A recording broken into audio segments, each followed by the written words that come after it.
Maybe the third. Left. Yeah, who's putting this one and turn left? Why?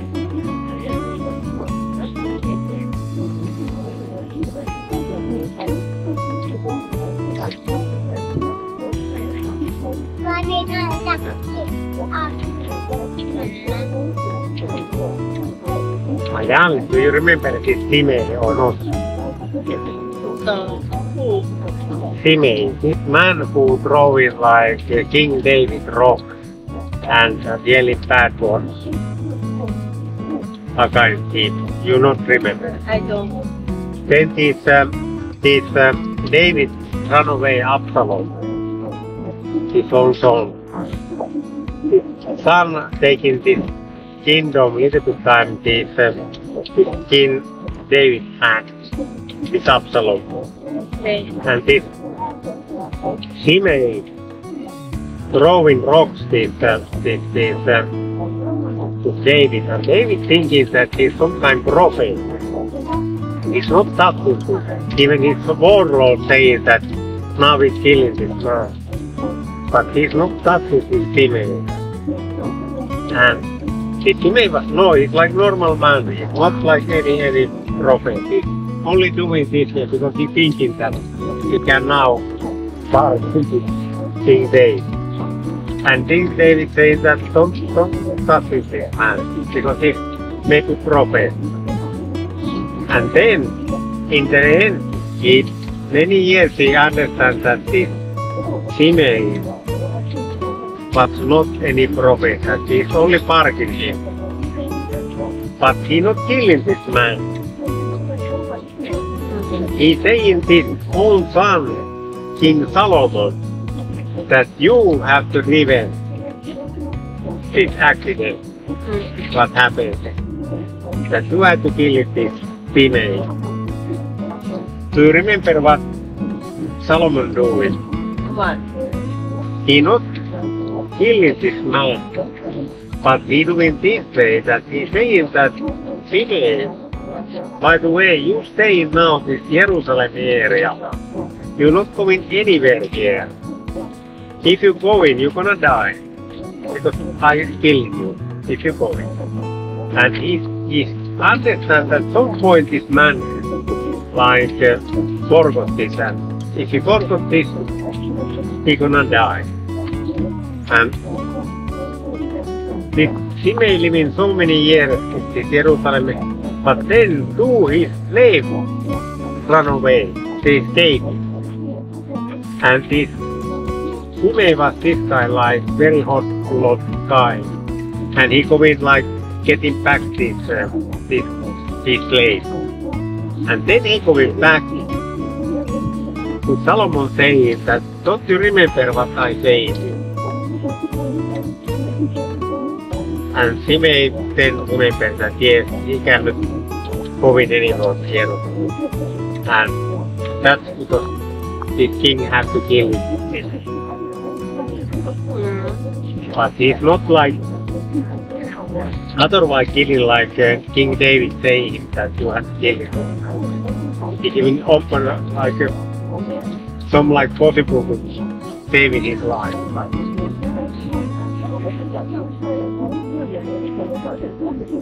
Do you think? And these Jewish people thinking that this man don't love his wife because he's not crying even once.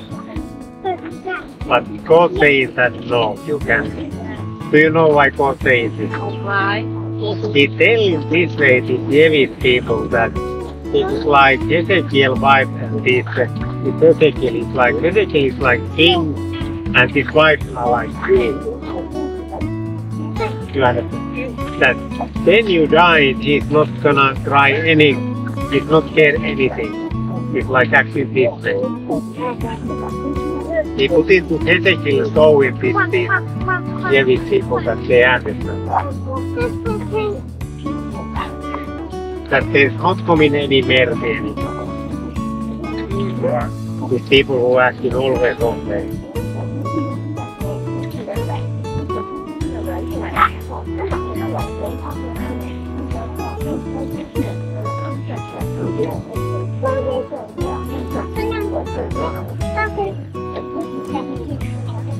Go.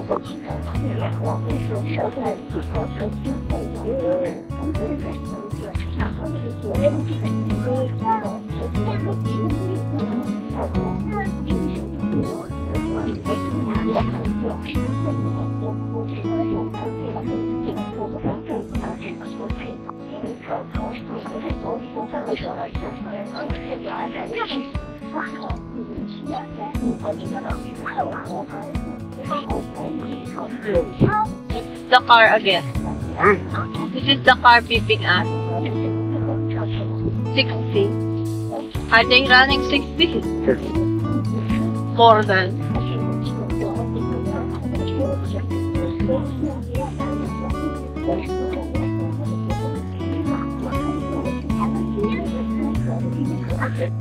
I don't know.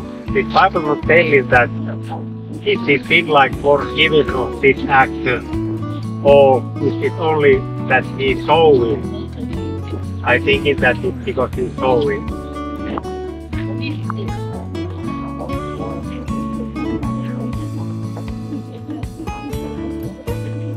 Is Ezekiel laying down cannot fix his feet for food? Here. But he's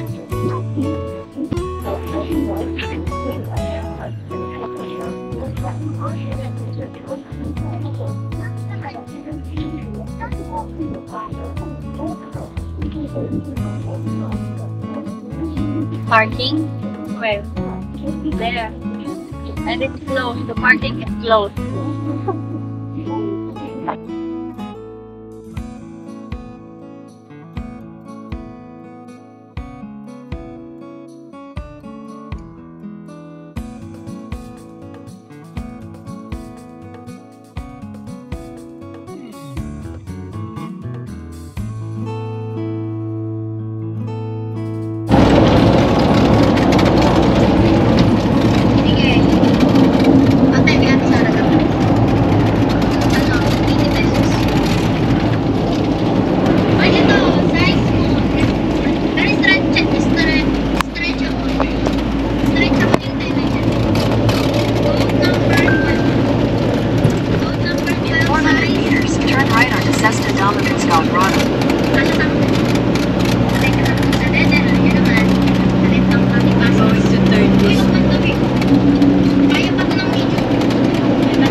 right. On Sesta Dominant Scalgrana.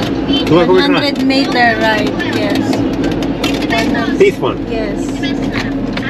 Right. Yes. You do not want? No. Continue for 11 kilometers.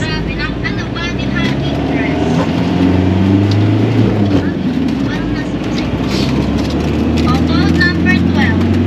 Code number 12, 50 pesos. You think we can drive here well? Sobrang ano, bitin. My darling. Are we safe Ang here? tela niya. Code number 11. Are we safe here? What? Are we safe? Oh, t-shirt. Yeah. Panlalaki. Oh, size. Now I get it. Size. Yeah. Oh, size large to XL. Kailan na ba siya ito yung mga nagkatantan. Ay, 30 pesos na lang. Forward. Medyo meron daw Forward, sticky. madam. Laban lang kulang. 30 pesos. Manipis ang tela. Size large to XL. Code number 13. Uy, kakaligo pa lang. May okay na. Why you? Oh, yan. Uy, sobrang lang.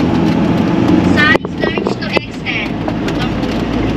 Ayan ka guys. Ay, number 11. Oh, nakawin na.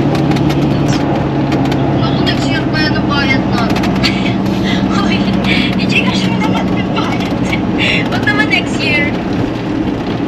Ay, ito maganda. Oh, pampagets. May nauuna. Oh, size. Ano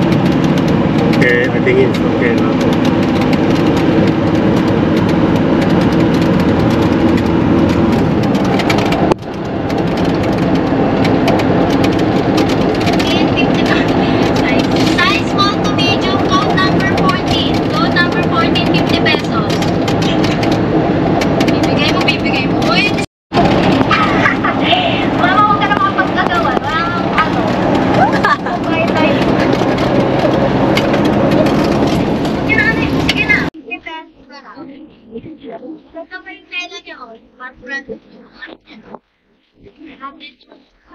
So deep. May pattern dito. Pwede pang simpa ng mga anak niya bilhin. Ay, nako, saling mo, 50 pesos. Gold number 20. Gold number 20, size po. Silent Church is the most. Gold number 20, size po. Ito, merong makeup set daw dito na top. Ito. Size. Stretch siya mo. Dito. Bago ko na siya yung double light. Market. Yeah. 30 pesos na lang. Wait, wait ko na siya. Consummate ko lang pala to. We need some cash. Uy, vintage. Like to see some vintage glass. There's a vintage store there. Panayin ko, code number 21. Comment lang. Look. Some real metal. Contact. Small piso, 30 pesos.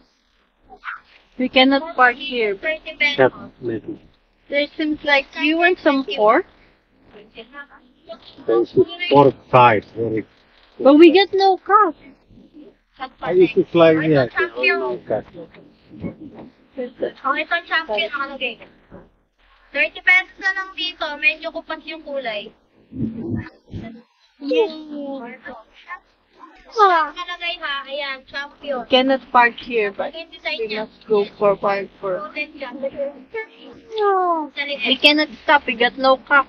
嗯， 30 pesos na lang. Oh, yeah. 20 pesos. Size. Medium. Size medium. Size medium. Sa pagmamahal, pwede hanggang mas color. Pag maliit na flap. Ito, size medium. Meter, we're going to turn right. Can you give a signal that you are going to turn right?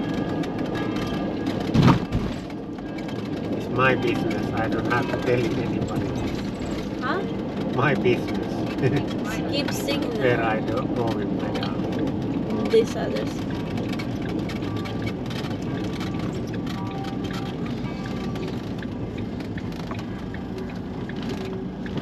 Nice rocks.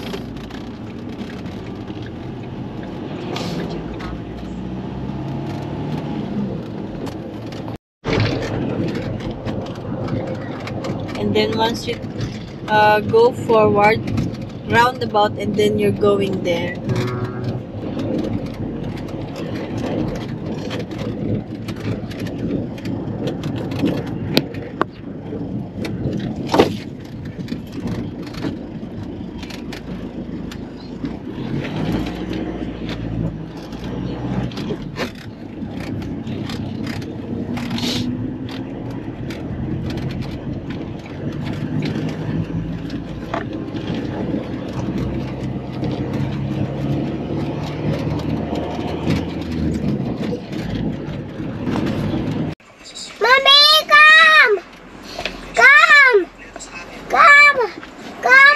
Yes.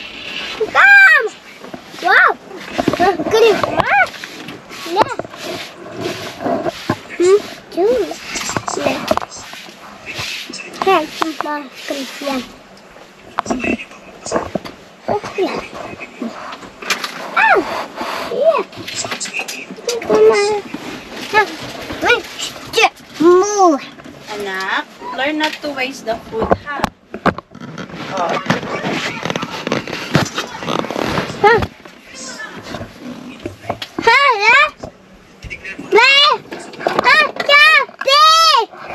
You open the door? I told you don't open the door. Please, anak.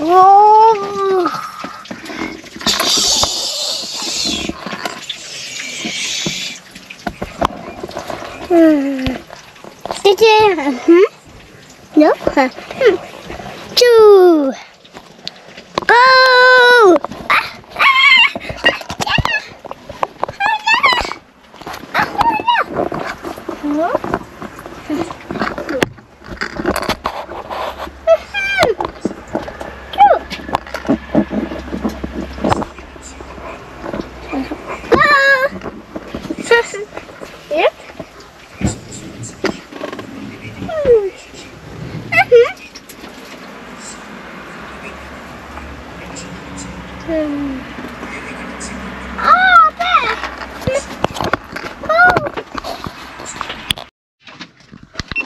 araw guys. Sabi niya mainit na, sobrang init na guys. Pero salamat sa Lord at tayo ay malapit din sa magandang parking area. Meron tayo ditong high school. Nagkain lang tayo dito. Just eat and rest. Tapos pupunta na tayo sa destination kung saan tayo pwede sigurong mag-park ng walang problema. Makakatulog na rin ako ng maayos.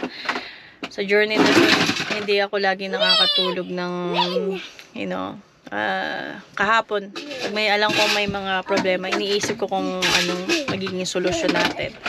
So, yun ang aking Joshua, stop it. Yun ang aking ginagawa. No? Tayo ay nag-iisip ng solusyon kung saan tayo magpa-park at makakatulog ng mahimbing, safe. No? Pero walang ginagawa.